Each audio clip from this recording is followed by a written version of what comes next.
Hello everyone, welcome to another video. I'm Randy and this video is for Rachel the Music Ma'am.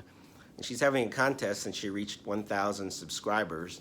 And I have to say Rachel's the one that has the live streams every day, and she was also one of the first people to support my channel.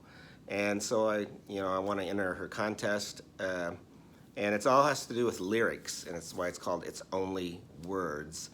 And she wants us to show 5 songs that resonate with you or you thought had wonderful lyrics. And of course I'm a real lyrics person, but I didn't include some of my favorites, which are Bob Dylan and Randy Newman and Iris DeMent, Tom Waits. Instead I'm showing some other ones, maybe some of them I haven't talked about as much. But anyway, let's get started with my first one. So I'm not going to make this like a poetry reading. I'm going to give you a few of the lyrics and then talk about the person a little bit. And the first artist I'm going to show is James Mcmurtry.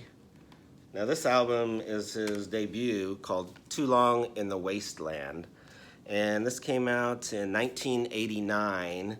And James is the son of Larry Mcmurtry, the great novelist who wrote the novel Lonesome Dove, which they made into a TV miniseries. But he's a great songwriter in his own right. Kind of Americana and a great storyteller.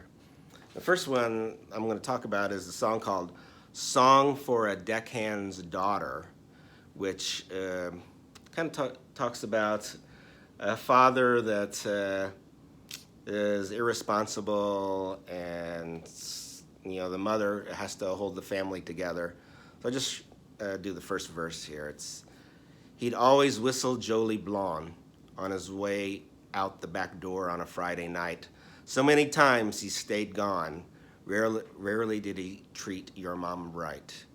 Shut off the tractor with the field half mowed, set the brake and headed down the road. Came home for Christmas, never said where he'd been, with no presents for the children, only stories for the men. Still your mama called him daddy, she never told him no. She said she couldn't help but love him. You wondered how it could be so. The next person I'm going to talk about is the great Warren Zivan, and this is his album Life Will Kill Ya. And he always had some kind of macabre feelings to some of his recordings, and he always had that sinister sense of humor. And I'm going to talk about a song on here, which is a very underrated album, and it has one of the best songs, I think, about your body and aging, called I Was in the House When the House Burned Down. But that's not the one I'm going to talk about.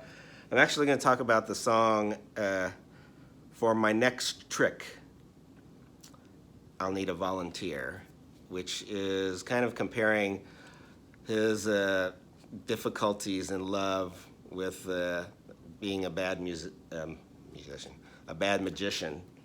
And so I'll just do the first one on this one too. This is, I can saw a woman in two, but you won't want to look in the box when I'm through. I can make love disappear. For my next trick, I'll need a volunteer. A wonderful song by Warren Zivan. Always has a lot of humor in his lyrics, even if they were kind of macabre humor. But that's my second one. The next one is from one of my favorite lyricists that I did include, and that is John Prine and his album Bruised Orange. And it's the title track on here.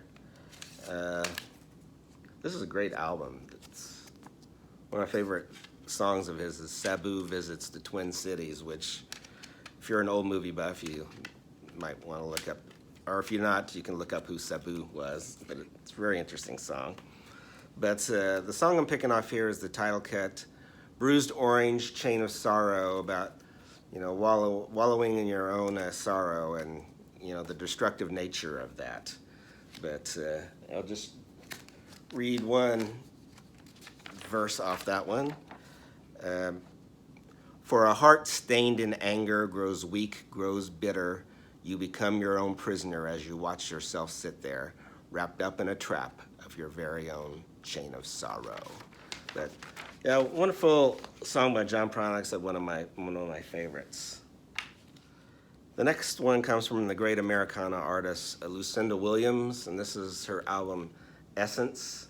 I saw Lucinda on the Essence tour with Bo Ramsey as her guitarist, and it was next to the Springsteen concerts. It's probably my favorite concert was this Lucinda Williams concert. But she's got a song on here called Best to Baton Rouge, which is one of my favorite songs. Really talks about how hard it is to try to go home. They say you can't go home again, and in a way, she's kind of reiterating that and some of the heartbreak it brings for her in this song.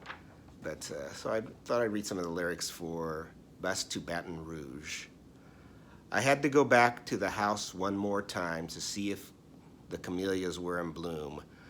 For so many reasons, it's been on my mind, the house on Belmont Avenue. Built up on cinder blocks off of the ground, what with the rain and the soft swampy land, by the sweet honeysuckle they grew all around, were switches when we were bad. I took a bus to Baton Rouge, and it kind of goes on. All the front rooms were kept closed off. I never liked to go in there much. Sometimes the doors, they'd be locked, because there were precious things I couldn't touch. The company couch covered in plastic, little books about being saved, the dining room table nobody ate at, and the piano nobody played. There was a beautiful lamp I always loved. A seashore was painted on the shade. It would turn around when you switched off the bulb and gently rock the waves. The driveway was covered with tiny white seashells. A fig tree stood in the backyard. There are other things I remember as well, but to tell them would just be too hard. Ghosts in the wind that blow through my life follow me wherever I go. I'll never be free from these chains inside, hidden deep down in my soul. It's a great song by Lucinda Williams about going home. And for my last one, I'm going to show a more current songwriter and one of my favorites out there now, and that is Josh Ritter, and this is probably my favorite album of his called Animal Years. Got two of my favorite songs on here, which is The Blue Flame and Girl in the War, even though I'm not going to do those. Those have a lot of religious references and literary references and just wonderful songs, but I thought I'd take a simpler song that he wrote, and I'm just going to read one verse off here, but this is What's a Wonderful Song by Josh Ritter. And it's, I spent a few years on the Queen of Spain. She was a leaky little boat that went up in flames. When the boiler blew, some people started naming names. But if the best is for the best, I guess the best is to blame.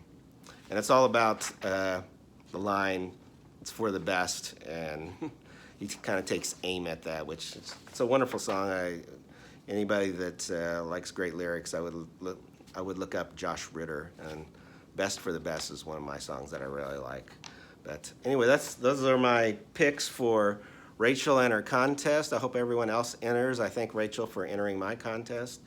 And let's have 1,000 more subscribers for Rachel, and tune into her live streams. Thanks.